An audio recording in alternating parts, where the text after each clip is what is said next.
سرورا شاہ کریمہ دستگیرہ شرفا حرمت روح پیمبر یک نظر کن سوئے ماں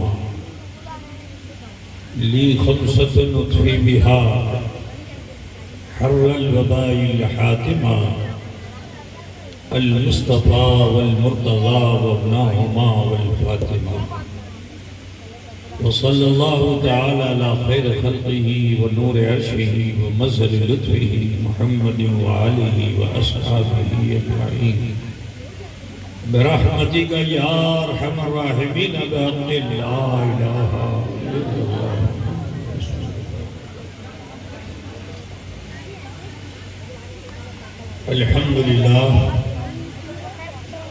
الحمد لله نحمده ونستعينه ونستغفره ونؤمن به ونتوكل عليه ونعوذ بالله من شرور أنفسنا ومن سيئات أعمالنا من يهده الله فلا مضل له ومن يضلل فلا هادي له ونشهد أن سيدنا وطبيب قلوبنا وشفاء صدورنا محمدا المجتبى بالهدى ودين الحق والسلام. أما بعد أعوذ بالله من الشيطان الرجيم بسم الله الرحمن الرحيم قل لا أسألكم عليه أجرا إلا المودة في القربى صدق الله مولانا العظيم وبلغنا رسوله النبي الأمي الكريم ونحن على ذلك لمن الشاهدين والشاكرين والحمد لله رب العالمين.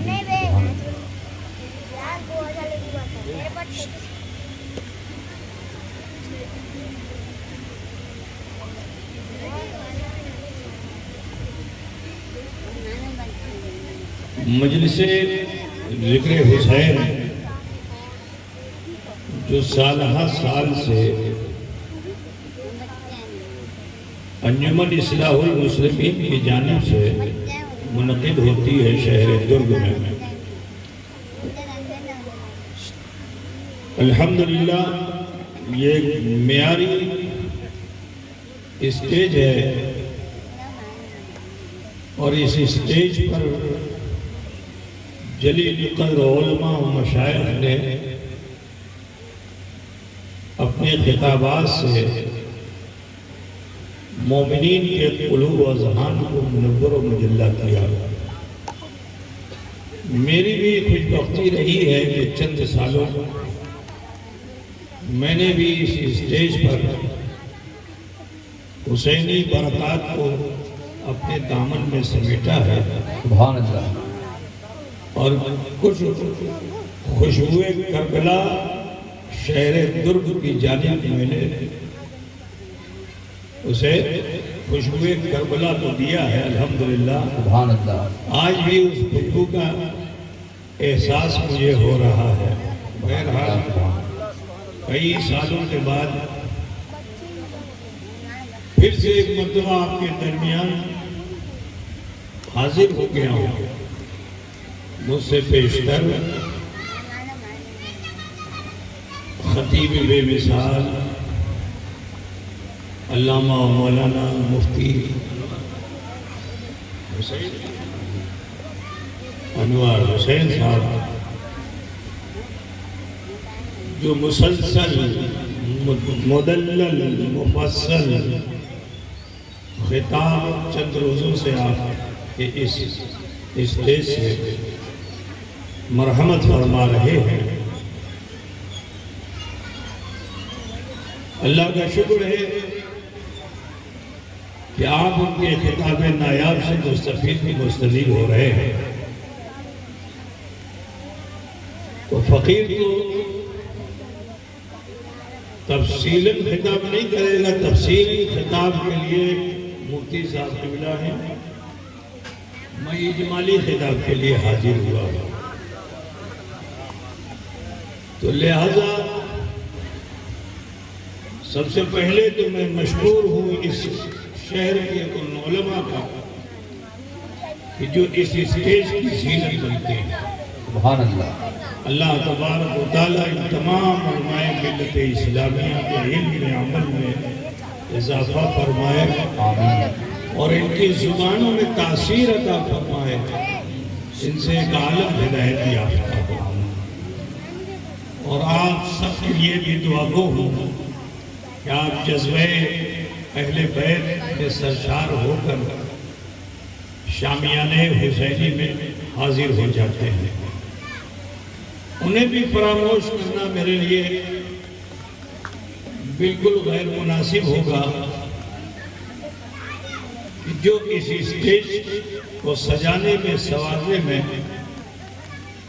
ہر سال پیش رہتے تھے، لیکن کئی سالوں کے بعد میں حاضر ہوا ہوں.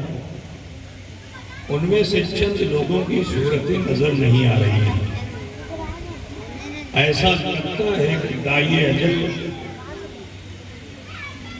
کو انہوں نے لبیک کہہ دیا. تو جو لوگ بھی اس اصلاح المسلمین انجمن کے ماتحت رہ کر جذبہ حسینی لے کر اس ادارے اور اس جلسے کی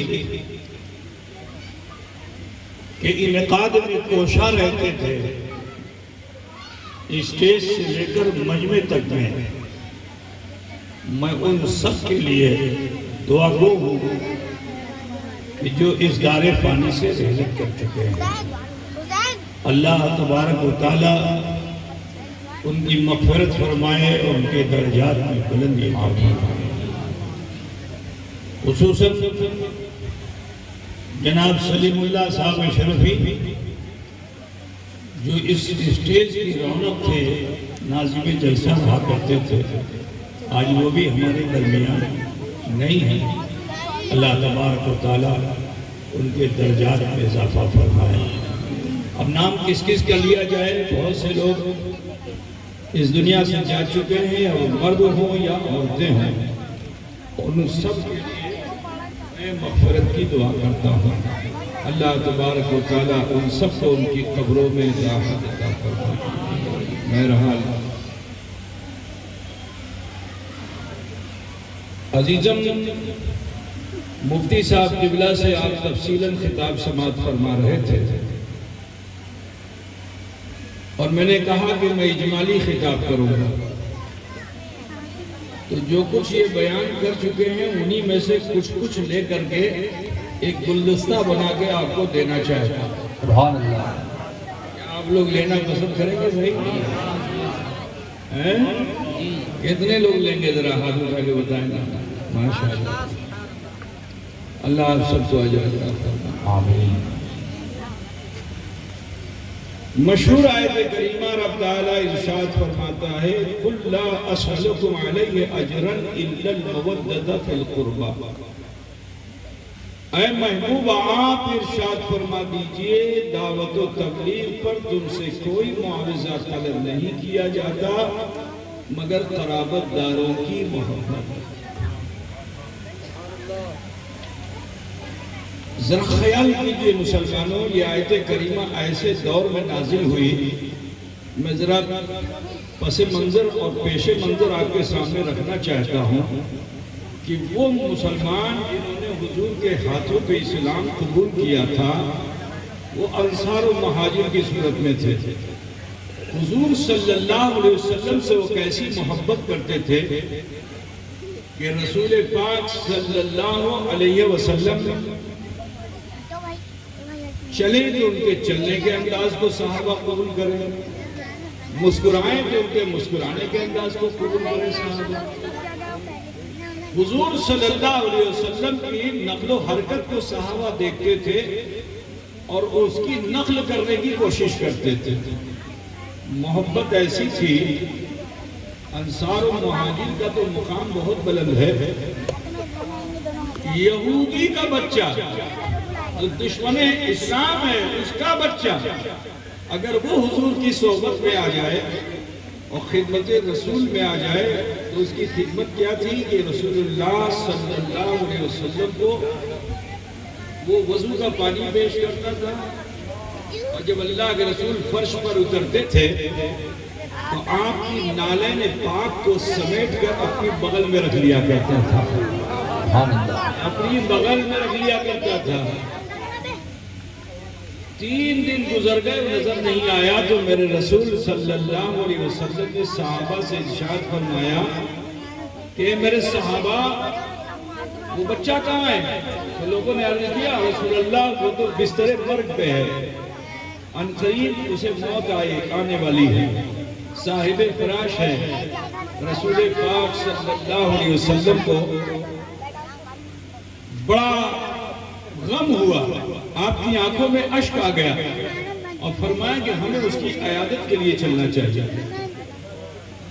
یہ حضور کا اخلاق ہے، ذرا خیال کیجئے کہ ہمیں اس کی عیادت کے لیے چلنا چاہیے۔ چند صحابہ کے ساتھ اللہ کے رسول کے گھر پہنچے، وہ بچہ بستر پہ لیٹا ہوا تھا، عنقریب موت آنے والی تھی، لیکن جیسے ہی زیارت رسول کیا اسے ملا تو اس میں جوش پیدا ہوا، سبحان اللہ، سبحان اللہ، جوش پیدا ہوا تو اٹھنا چاہتا تھا۔ اسی اثنا اللہ کے رسول اس کے قریب پہنچے اور سرانے بیٹھ کر اس کے سر پر ہاتھ پھیرنے لگے شفقت کا، اور ہاتھ پھیرتے پھیرتے نبی رحمت صلی اللہ علیہ وسلم نے ارشاد فرمایا قل لا الہ الا اللہ محمد رسول اللہ، قل لا الہ الا اللہ۔ تو وہ بچہ کبھی رسول رحمت کو دیکھتا تھا اور کبھی اپنے باپ کو دیکھتا تھا، دل تو اس کا روز چاہتا تھا کہ میں نبی کا کلمہ پڑھوں، لیکن باپ کی سختیوں سے ڈرتا تھا، باپ کہیں ناراض نہ ہو ڈرتا تھا۔ تو آج موت کے قریب ہے، باپ پائتی کھڑا ہے، سرانے رسول پاک اس کے سر پر ہاتھ پھیر رہے ہیں اور فرما رہے ہیں کلمہ پڑھ لے، کلمہ پڑھ لے۔ اب وہ بچہ کبھی نبی کو دیکھتا ہے، کبھی باپ کو دیکھتا ہے، اب باپ نے جو یہ منظر دیکھا تو اس پر بھی اثر غالب ہو گیا، نبی کے اخلاق کا اثر ایسا غالب ہوا کہ وہ یہودی بھی کہتا ہے اے بیٹے تو بھی پڑھ لے، میں بھی پڑھتا ہوں لا الہ الا اللہ۔ نعرہ تکبیر، نعرہ تکبیر، نعرہ رسالت، ذکر شہدائے کربلا، شہزادے سمنا۔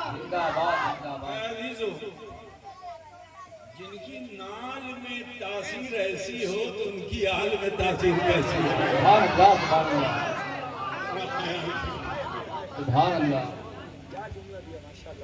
عزیزان گرامی، صحابہ کرام کا عالم کیا تھا کہ وہ حضور صلی اللہ علیہ وسلم سے بے حد محبت کرتے تھے، آپ کے خط و خال سے محبت، آپ کے جود و نوال سے محبت، ٹھیک ہے نا، آپ کے شال اور نال و بال سے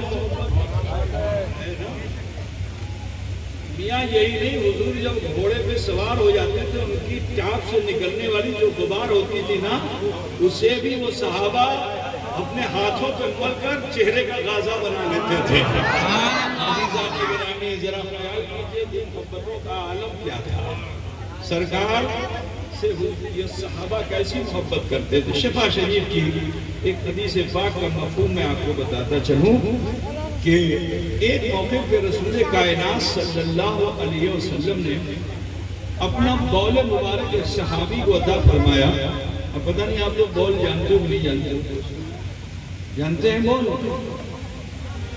میں بول کے چلا جاؤں اور آپ بول نہ سمجھیں تو پھر سب بیکار ہے نا۔ بول نہیں جانتے، پیشاب، پیشاب، پیشاب کو سمجھتے ہیں نا، وہ بھی نہیں جانتے، پیشاب جانتے بھی نہیں جانتے، لیکن ہمارے پیشاب میں اور نبی کے پیشاب میں بہت فرق ہے۔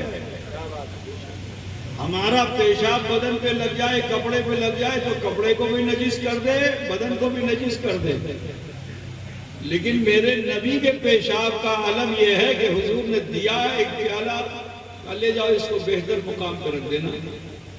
اب صحابی ڈھونڈنے لگے وہ بہتر مقام کون سا ہے، مدینے کی گلیوں میں ڈھونڈا، وادیوں میں ڈھونڈا، پہاڑوں پہ ڈھونڈا، درختوں کے پاس ڈھونڈا، باغیچے پہ ڈھونڈا، لیکن ہر جگہ دل یہی کہتا تھا کہ یہ بہتر مقام نہیں ہے، اس سے بہتر نبی کا بول مبارک ہے، سبحان اللہ، مقام نہیں ہے، یہ بہتر مقام نہیں ہے۔ یہاں تک کہ عشق نے کہا ہے دیوانے ارے اسے کہاں لیے پھرتا ہے، بہتر مقام تو تیرا سینہ ہے۔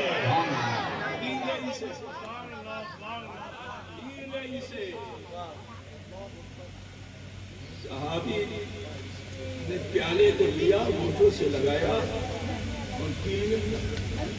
اچھا، حضور صلی اللہ علیہ وسلم کی خصوصیت یہ ہے کہ اگر صحابہ میں کوئی ایسی غلطی ہوتی کہ جس کی اصلاح صرف اسی کو کرنا ہے تو پھر حضور اس کو تشتز بام نہیں کرتے تھے۔ اگر غلطی کوئی ایسی ہوتی تو حضور تخلیہ اس کو سمجھاتے تھے، ٹھیک ہے نا، یہ حضور کا اخلاق کریمانہ تھا۔ لیکن اگر اس کا کوئی عمل ایسا کہ جس سے امت کو زیادہ فائدہ مل رہا ہے تو رسول پاک اس چیز کو عیاں کرتے تھے، ظاہر کرتے تھے تاکہ امت اس کی اہمیت کو سمجھے، ٹھیک ہے نا۔ پیشاب پی لیا، بولیے بڑی غلطی ہے کہ نہیں؟ پیشاب کوئی پی لے تو غلطی ہے کہ نہیں بھائی؟ بولو نا بھائی میرے، اس سے ناٹے ہی رہے گا۔ پیشاب کوئی پیے تو غلطی ہے نا، لیکن صحابی نے نبی کا پیشاب پی لیا، بول مبارک پی لیا، مسجد نبی میں آئے، رسول پاک خطاب فرما رہے تھے، اچانک نظر پڑی تو ارشاد فرماتے ہیں میرے بول مبارک کو کیا کیا؟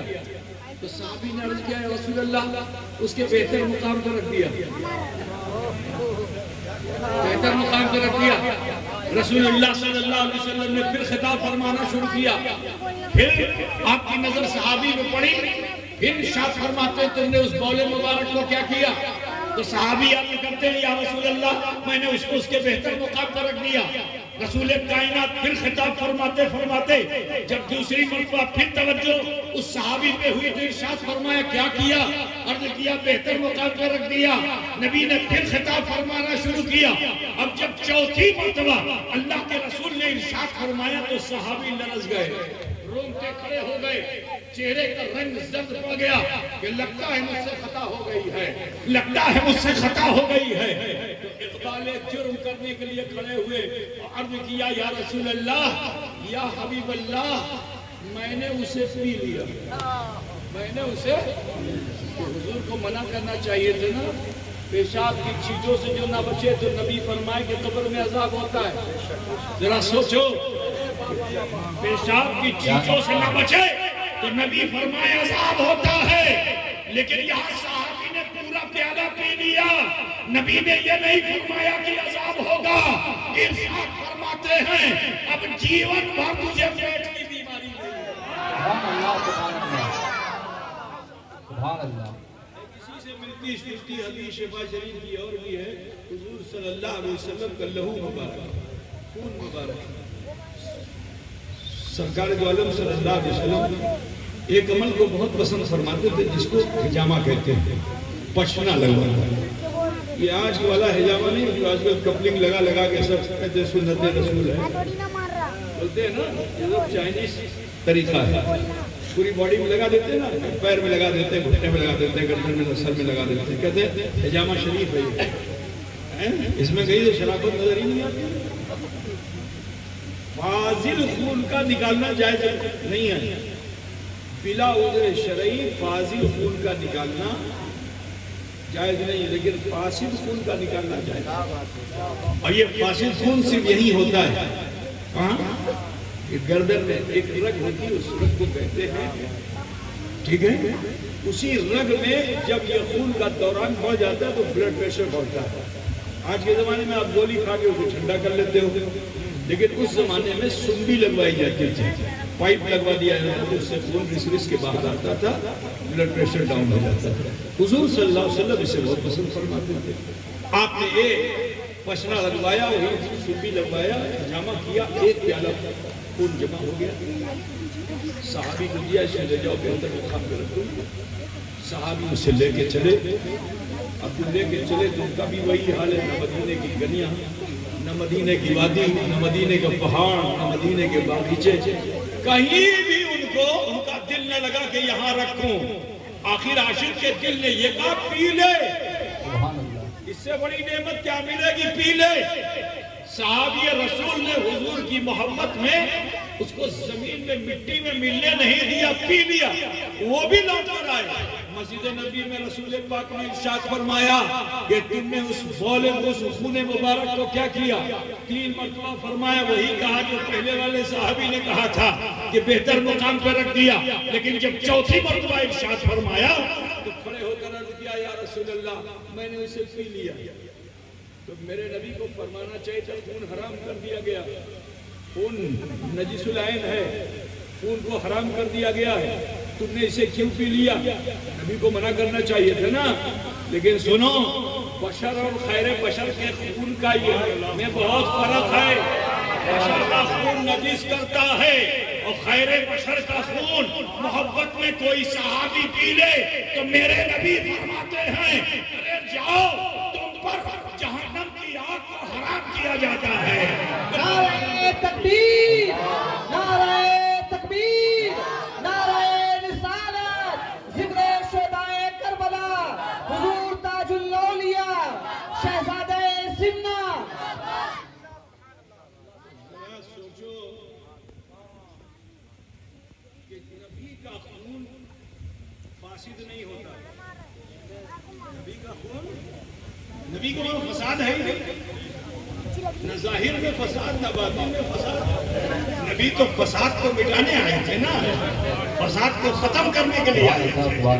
تو نبی کا وہ خون، دنیا کے کسی انسان کا خون جب نکلے گا تو وہ فاسد ہے، لیکن میرے نبی کے جسم اطہر سے نکلنے والا وہ خون فاسد نہیں ہے، فاضل ہے، افضل ہے۔ بات سمجھ رہے ہیں آپ کی سمجھ میں بات آ رہی ہے نا؟ نبی کا خون ہے۔ ذرا سوچو کہ جو خون باڈی سے نکال دیا جائے تو وہ باڈی کا حصہ نہیں ہے، جب وہ افضل ہے تو ذرا سوچو کہ جس بیٹی فاطمہ کو مصطفیٰ نے فرمایا کہ میرے جگر کا ٹکڑا ہے، وہ فاطمہ کتنا افضل ہوگی، وہ حسنین کتنا افضل ہوگی۔ نعرہ تکبیر، نعرہ رسالت، ذکر شہدائے کربلا، فیضان مخدوم اشرف۔ سبحان اللہ، سبحان اللہ۔ وہ کتنے نادان تھے کربلا والے کہ ان کی سمجھ میں نہ آیا کہ یہ خون مٹی میں ملانے کے لیے نہیں ہے، اس خون کی تعظیم کرنا ضروری ہے۔ تعظیم کرو گے جہنم کی آگ حرام، تعظیم کرو گے جہنم کی آگ حرام۔ اور اگر اس خون کی تم نے توہین کی اور اسے مٹی میں ملانے کی کوشش کی تو اے کوفیو یہ جان لو، اے یزیدیو یہ جان لو کہ ہمیشہ کے لیے جہنم تمہارے لیے۔ برادران ملت اسلامیہ، میں نے کہا تھا میں تفصیلی خطاب نہیں کروں گا، میں اجمالی خطاب کروں گا، اللہ کرے کہ وہ آپ کی سمجھ میں آتا چلا جائے۔ سنیں گے بھائی؟ بولے بھائی سنیں گے؟ یہ تقریر تو ہو چکی ہے مفتی صاحب کی، مکمل ہو چکی ہے۔ اب سوچئے کہ اسی مکمل میں سے کچھ مجھے اکمل جملے لے کر اپنے خطاب کو مکمل کرنا ہے۔ بہرحال سمجھ کیجیے، یہ آیت کریمہ بھی نازل نہیں ہوئی ہے حضور مکے میں۔ ابھی ناظم جلسہ نے علی علی کے بڑے نعرے لگائے تو میں چاہتا ہوں کہ تھوڑا سا فضائل علی کی آپ کے سامنے۔ سبحان اللہ۔ علی بھائی سنیں گے؟ سنیں گے نا؟ دل سے سنیے گا، عمل کی دنیا میں آنے کی کوشش کیجیے گا، ٹھیک ہے؟ ابھی تم حضور مکے میں ہیں، وہی نازل نہیں ہوئی اس آیت کریمہ کی، لیکن حضور اپنی آل سے کتنی محبت کرتے ہیں۔ یہاں ایک چیز اور بھی سنتے چلیے ذرا سا، ذہن میں بات آ گئی ہے۔ دیکھو حضور سے نفرت کرنے والے اور محبت کرنے والے ان کا انجام کیا ہوتا ہے؟ حضور کے گھر ہی میں ہے نتیجہ، باہر کی بات چھوڑو، نتیجہ جو ہے انجام کا نتیجہ حضور کے گھر ہی میں ہے۔ جس وقت رسول کائنات صلی اللہ علیہ وسلم نے اعلاء کلمت الحق کیا فارا کی چوٹی پر، تو آپ کو معلوم ہے سب سے پہلا مخالف کون ہے؟ بتا سکتے ہیں آپ لوگ؟ بتاؤ بھائی، سب سے پہلا مخالف کون؟ ابو جہل کا رشتے دار تھا، ابو لہب سگا چچا تھا، آپ سمجھ رہے ہیں نا؟ اور بلا وجہ کا ایک ہوتا ہے نا کہ بلا وجہ کا کچھ لوگ ہوتے ہیں بلا وجہ کا اختلاف رکھتے ہیں. تو ابو لہب کی بیوی سے جو یہ تو چلو ٹھیک ہے، خانہ کعبہ میں ان باطل بتوں کے سامنے جو بھوگ چڑھتا تھا، سونے چاندی چڑھتے تھے، وہ اس کا متولی تھا ابو لہب. لیکن اس کی بیوی کیا تھی؟ اس کو کیوں اختلاف؟ وہ کیوں ناراض ہے؟ اس کی ناراضگی کا عالم یہ تھا کہ وہ پہاڑ پہ چڑھتی تھی اور کانٹے دار جھاڑیوں کو موج کی رسی میں باندھ کر اپنے سر پہ پتھر اٹھا کے لاتی تھی اور رات ہی میں راستے میں بچھا دیتی تھی کہ رسول اللہ گزریں گے تو یہ کانٹے ان کو چبھے گا، تو جب انہیں چبھے گا تو مجھے خوشی ہوگی. نقل کفر نباشا. تو جانتے ہو اللہ تعالیٰ کتنا غضبناک ہوا کہ پوری سورہ لہب نازل فرماتا ہے. اب علماء سے پوچھو تبت یدا ابی لہب، ابو لہب کے ہاتھ ٹوٹ جائے، ٹھیک ہے نا؟ اور اس کی بیوی کے تعلق سے کیا وتب ما اغنى عنه ماله وما كسب سيصلى نارا ذات لهب وامرأته حمالة الحطب فيها حبل من مسد. یہ پوری سورۃ پاک ہے نا بھائی. اب اس کا ترجمہ میں اس وقت نہیں بیان کروں گا، مولانا لوگ سب پوچھ لیجیے گا. اللہ کرے کہ آپ کو بھی پڑھنے کا ڈھنگ آ جائے، ٹھیک ہے؟ تو سنو، اس کی بیوی جو گٹھن لے کے آ رہی تھی نا، فرشتے اللہ کے حکم سے، غور سے سنیے گا، فرشتے اللہ کے حکم سے ہی ہر عمل کرتے ہیں، ٹھیک ہے نا؟ اپنی مرضی سے ایک مرتبہ کیا تھا، اپنی مرضی، سمجھ رہے ہو نا؟ ایک مرتبہ اللہ نے فرمایا سجدہ کرو. اب جب سجدہ کیا، لعنت کا دور جب پڑ گیا تو یہ فرشتے اپنی مرضی سے انہوں نے سر اٹھایا تھا تو سجدہ تعظیمی جو تھا سجدہ تعبدی میں بدل گیا تھا. خیال کیجئے، یہ فرشتے اللہ کے حکم سے ہی سارا عمل کرتے ہیں. مگر اتنا ناراض ہوئے یہ فرشتے کہ جب تفسیر آپ پڑھیے تو پتہ یہ چلے گا کہ یہ وہ فرشتے جن کو اللہ نے بھیجا نہیں تھا. یہ فرشتے غضبناک ہو کر آئے تھے، فرشتے غضبناک ہو کر آئے تھے، اور یہ گٹھن لے کر حضور کی چچی آ رہی تھی جو حضور سے نفرت کرتی ہے. تو فرشتوں کو کتنی نفرت کہ جس گٹھن کو اس نے موج کی رسیوں سے باندھ رکھا تھا، اسی رسی کو اس کے لیے پھانسی کا پھندا بنا دیا.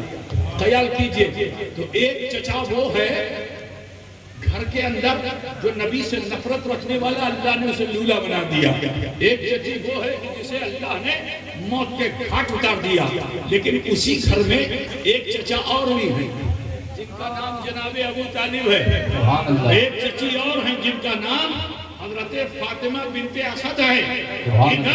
ان کا عالم کیا تھا کہ جب جناب عبد المطلب کا وصال ہو گیا صلی اللہ علیہ وسلم جناب ابو طالب کی کفالت میں آ گئے. آپ کے کئی بچے تھے، ٹھیک ہے، اور حضور کی عمر کے تھے. اللہ کے رسول صلی اللہ علیہ وسلم جب تک کھاتے نہیں تھے وہ چچی اپنے بچوں کو کھلاتی تھی. حضرت فاطمہ بنت اسد کھلاتی نہیں تھی جب تک رسول اللہ استراحت نہیں فرماتے، کسی بچے کو سلاتی نہیں تھی. ذرا خیال کیجئے کہ حضور سے کیسی محبت. تو اس محبت کا انعام دیکھو گے فرشتے پھر آئے.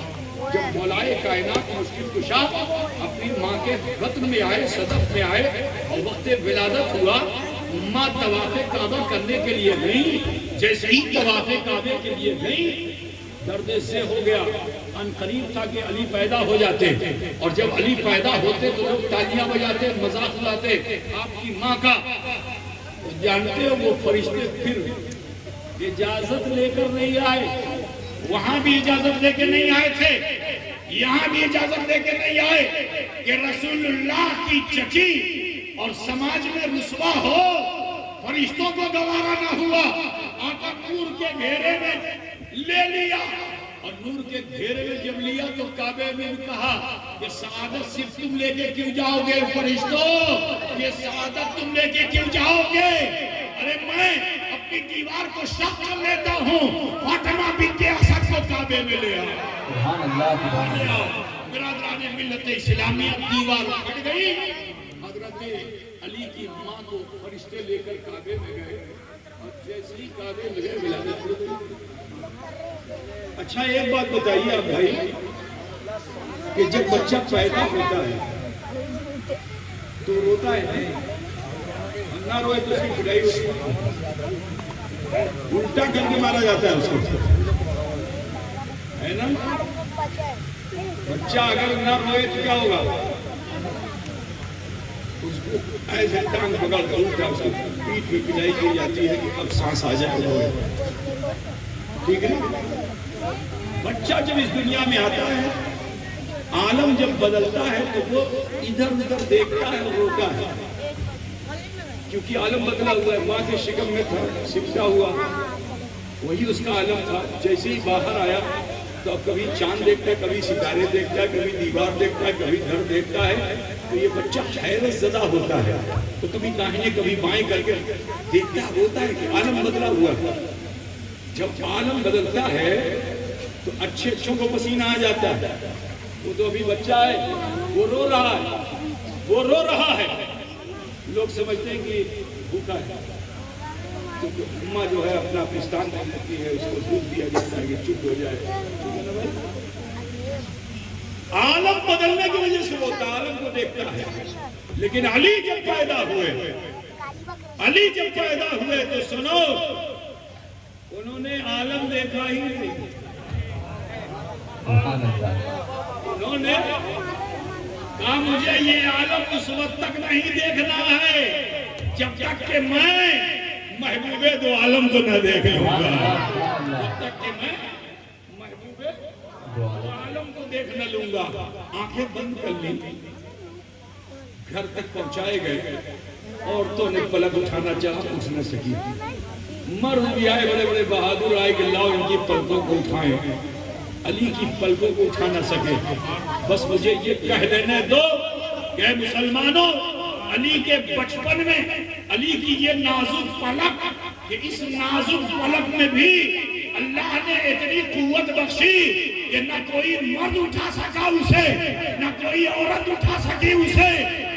سوچو کہ جب بچپن میں علی کی پلکوں میں اتنا دم ہے تو بچپن میں علی کے بازوؤں میں کتنا دم ہوگا. نعرہ تکبیر, نعرہ تکبیر, نعرہ رسالت, نعرہ حیدری, نعرہ حیدری, نعرہ حیدری, شہزادہ سمنا. زندہ باد زندہ باد سبحان اللہ. دروازہ خیبر کو کھاڑ کر کنارے لگا. سمجھ میں بات آئی ہے نہیں آئی؟ تو یہ فاطمہ بنت اسد وہ ہیں کہ جو مکے سے مدینے تک آ گئی اور وصال کر گئی. اور جب آپ کا وصال ہوا تو حضور صلی اللہ علیہ وسلم بہت رنجیدہ ہوئے, افسردہ ہوئے, آنکھوں میں اشک آ گیا. اور پھر جب آپ کی قبر انور تیار ہو گئی, جنازہ جنت البقیع میں لایا گیا, تو رسول پاک نے جنازے کو روکا. ذرا سوچو, دیکھو ایک چچا ایک چچی وہ کہ جن پر اللہ تعالیٰ نے سورہ لہب نازل کر دیا, اور ایک چچا ایک چچی یہ ہیں کہ جن سے حضور کیسی محبت کرتے ہیں, وہی بتانا چاہتا ہوں, کیونکہ انہوں نے حضور پر اپنی جان کو نثار کیا تھا. اللہ کے رسول نے جنازے کو روکا اور قبر انور میں خود اترے, معائنہ فرمایا, سبحان اللہ سبحان قبر اللہ. کا معائنہ فرمایا, اور پھر اسی قبر انور میں آپ خود لیٹ گئے. قبر انور میں کافی دیر تک لیٹے رہے. سبحان اللہ سبحان ایک اللہ. بات اور بھی بتا دوں, فاطمہ بنت اسد کو کوئی اور کفن نہیں دیا گیا تھا. رسول اللہ نے فرمایا یہ جنرل کفن میں نہیں جائیں گی, یہ میرے کرتے کو پہن کے جائیں گی, یہ میری لنگی کو پہن کے جائیں گی. حضرت فاطمہ بنت اسد کا کفن, رسول اللہ کی لنگی, اللہ کے رسول کا کرتا. ذرا خیال سبحان اللہ سبحان ایک اللہ. چچی وہ ہے کہ جو جہنم کا ایندھن بن رہی ہے, اور دوسری چچی وہ ہے کہ جس کے لیے حضور نے اتنا احساس کیا کہ قبر میں جا کے لیٹ گئے. تو میں تمہیں بتاتا چلوں کہ میرا نبی وہ ہے کہ جہاں قدم رکھ دیتا ہے وہ جگہ حرم بن جاتی ہے, اور جہاں لیٹ جاتا ہے وہ جگہ عرش اعظم سے زیادہ سبحان اللہ سبحان اللہ. نعرہ تکبیر,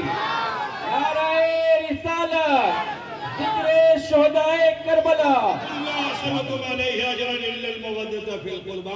محبوب آپ ارشاد فرما دیجئے دعوت و تبلیغ پر تم سے کوئی معاوضہ طلب نہیں کیا جاتا مگر قرابت داروں کی محبت. سنیں گے بھائی علی پیدا ہو گئے. اب جب پیدا ہوئے تو حضرت رسول کائنات نے اپنے چچا سے عرض کیا میرے چچا جان علی کو آپ آگے دے دیں ان کی تربیت میں کروں گا. تربیت کون کرنے جا رہا جو امی لقب ذرا خیال فرمائیے. سبحان اللہ سبحان اللہ. پورے جملہ اصحاب کرام میں بولیے کوئی ایسا ہے کہ جو علم میں علی کا مقابلہ کر سکے؟ بولیے.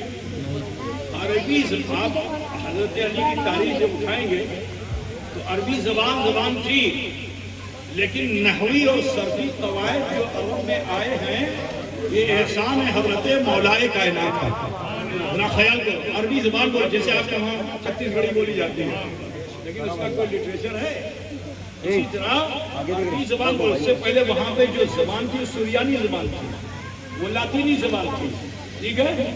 عبرانی زبان اور سریانی زبان عرب میں یہ لٹریری لینگویج تھی.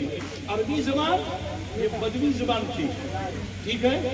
اس میں کوئی گرامر نہیں تھا لیکن حضرت علی ایسے باب العلم ہیں کہ حضرت علی نے ایسا گرامر بنایا عربی کو ایسا بنا دیا کہ اب ساری دنیا کی زبانیں مل کر بھی عربی سے مقابلہ کرے تو مقابلہ نہیں کر سکتی ہیں. ارے اللہ نے بھی اسی زبان کو پسند کرنا. سبحان اللہ سبحان اللہ.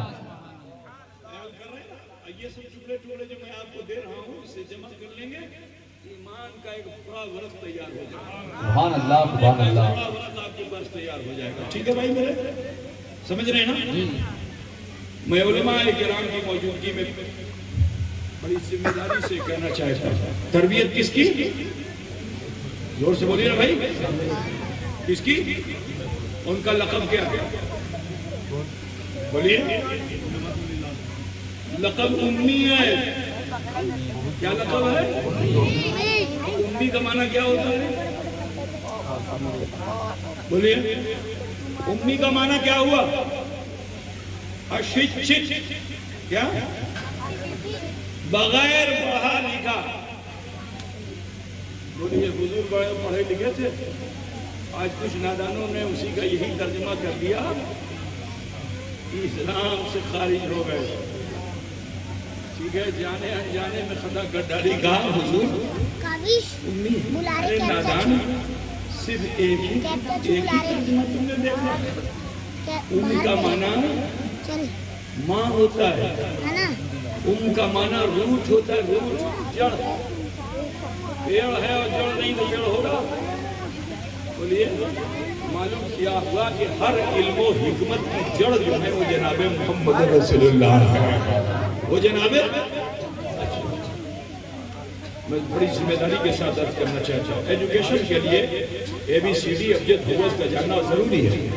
اور ابجد حروف کون بتائے گا؟ جو ٹیچر ہوگا ہے نا پڑھا لکھا ہوگا وہی تو بتائے گا. حضرت علی سے پڑھا لکھا کوئی زیادہ کوئی پڑھا لکھا پورے عرب میں تھا ہی نہیں. ٹھیک ہے. خود حضرت علی اپنے علم کا اتنا ناز کرتے ہیں کہ اگر میں قرآن کی تفسیر نہیں صرف بسم اللہ الرحمن الرحیم کی تفسیر کروں تو 70 اونٹوں کے گٹھر تیار ہو جائیں. سبحان اللہ سبحان اللہ. مجھے اگر کچھ تلاش کرنا ہو تو مجھے کہیں جانے کی ضرورت نہیں. میں قرآن سے ہی غائب شدہ اونٹ کو تلاش کر لوں. ایسا علم تھا حضرت علی کا. پڑھایا کس نے؟ آپ مجھے بتائیے. پڑھایا کس نے؟ ابو جہل ابو الحکم تھا علی کو پڑھانے آیا. بولیے. ابو لہب نے پڑھایا. ابو طالب نے پڑھایا. کسی عرب کے شکشت فانوش نے علی کو پڑھایا. تو پھر یہ علم آیا کہاں سے؟ پھر یہ علم آیا کہاں سے؟ ارے سن علی کا علم مصطفیٰ کی تربیت و تعلیم سے آیا. اسی لیے تو نبی فرماتے ہیں کہ انا مدینۃ العلم وعلی بابها. علم کا شہر والی اس کے دروازے. نعرہ تکبیر، نعرہ رسالت، ذکر شہدائے کربلا، حضور تاج الاولیاء. بس بات کرتے چلیے. پالا پوسا 8 سال کے ہوئے، حضور نے اسلام کی دعوت پیش کر دی. کفار و مشرکین مخالف ہو گئے. اللہ کے رسول نے علی سے فرمایا کہ جاؤ اپنے والد سے کہو کہ تمہارے گھر، ان کے گھر پہ ان تمام عرب کے عمرہ کو جمع کریں، میں دعوت اسلام دینا چاہتا ہوں. حضرت علی گئے اور جانے کے بعد اپنے والد سے کہا. والد بھی بڑے خوش ہوئے. کہا ٹھیک ہے. انہوں نے تمام عمرہ کو جمع کیا، 2 بکریاں چیز ذبح کر شریف تیار کر دیا. مختصراً عرض کرنا چاہتا ہوں، شریف تیار کر دیا. اب جب رسول پاک تشریف لائے، خیال کیجئے گا، رسول پاک تشریف لائے، حضرت علی جو تھے وہ رسول اللہ کی انگلی پکڑے ہوئے تھے. ٹھیک ہے. اور بیوی فاطمہ زہرا 2.5 سال کی تھی، وہ حضور کی گود میں تھی. ذرا تصور میں لائیے، سیدہ فاطمہ کہاں تھی؟ حضور کی گود میں تھی. علی انگلیاں پکڑے ہوئے تھے. جب قریب پہنچے تو مکے کے عمرہ نے مذاق اڑانا شروع کیا، نگاہوں میں مذاق اڑانا شروع کر دیا. اللہ کے رسول نے ان کا مزاج جو دیکھا نا تو آپ بڑی کیفیت میں آئے اور ارشاد فرماتے ہیں کہ فاطمہ تو بزۃ منی، فاطمہ میرے جگر کا ٹکڑا ہے. کیا فرمایا؟ فاطمہ میرے جگر کا ٹکڑا ہے. عرب میں بچیاں دکھائی نہیں جاتی تھی، انہیں زندہ درگور کر دیا جاتا تھا. اور نبی بیٹی لے کر آئے ہیں تو لوگ مذاق اڑا رہے تھے، تو نبی نے فرمایا یہ میرے جگر کا ٹکڑا ہے. ذہن میں رکھیے گا اسے.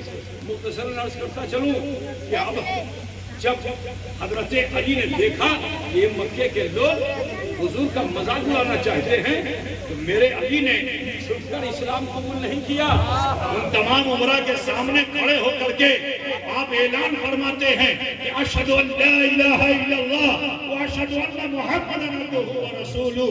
عزیزان گرامی، علی کی تربیت ہوتی جا رہی ہے، علی کو تعلیم ملتی چلی جا رہی ہے، اور ادھر مکے کے لوگ ظلم و ستم ڈھاتے چلے جا رہے ہیں. یہاں تک کہ مکے میں جو صحابہ تھے حضور نے ان کو فرما دیا یہاں سے چلے جاؤ، ہجرت کر جاؤ، جہاں امان ملے وہاں رہو. یہاں تک کہ حضرت عثمان غنی اور اپنی بیٹی ان کو بھی روانہ کر دیا. مکے میں صرف 3 مرد نام کے افراد تھے، ایک حضرت صدیق اکبر، دوسرے رسول اللہ صلی اللہ علیہ وسلم، اور تیسرے حضرت مولا علی. اب جب مکے کے لوگوں کو پتا چلا کہ سارے مسلمان یہاں سے جا چکے ہیں، یہی 3 لوگ ہیں، گھر میں صرف رسول پاک ہیں، تو مکے کے جوانوں نے ایک پلاننگ کیا. وہ پلاننگ کیا تھی کہ سارے قبیلے کے جوان سب ہتھیار بند ہو کے چلو اور ایک ساتھ محمد رسول اللہ پہ وار کرو. اب اگر کوئی مقابلے کے لیے آئے گا تو سب کے سب کہیں گے کہ ہم نے مارا. تو کتنے قبیلے والوں سے لڑیں گے وہ؟ ہاشمی گھرانے والے. تو لہٰذا یہ پلاننگ تھی ان کی. حضور کے کاشانے کو گھیر کے رکھا تھا. نبی رحمت کو خبر لگ گئی، اللہ کے رسول نے علی کو بلایا. اب جو علی کو بلایا تو فرماتے ہیں علی یہ امانت لے لو، تقسیم کر کے میرے پاس آ جانا، لیکن آج اپنے بستر پہ مت سونا، میرے بستر پہ سونا، میری چادر کو اوڑھ کے سونا. ٹھیک ہے. اس میں جب آپ علماء کرام سے سنیں گے تو وہ کسی نہ کسی کتاب کی روایت بیان کر دیں گے. رسول اللہ نے اپنے بستر پہ اس لیے سلا دیا تاکہ دشمن یہ سمجھے کہ رسول سو رہے ہیں. ایسی روایتیں آپ کو کتابوں میں مل جائیں گی، لیکن میں اس سے اتفاق نہیں کرتا. اللہ کے رسول دھوکہ دیں گے کسی کو؟ آپ بولیے بھائی، رسول پاک دھوکہ دیں گے؟ میرے نبی دھوکہ دینے کے لیے آئے تھے، دھوکے بازوں کی اصلاح کرنے کے لیے آئے تھے. عزیزو، تو پھر رسول پاک نے علی کو کیوں بتایا؟ اس کو بھی سنتے چلو مسلمانوں.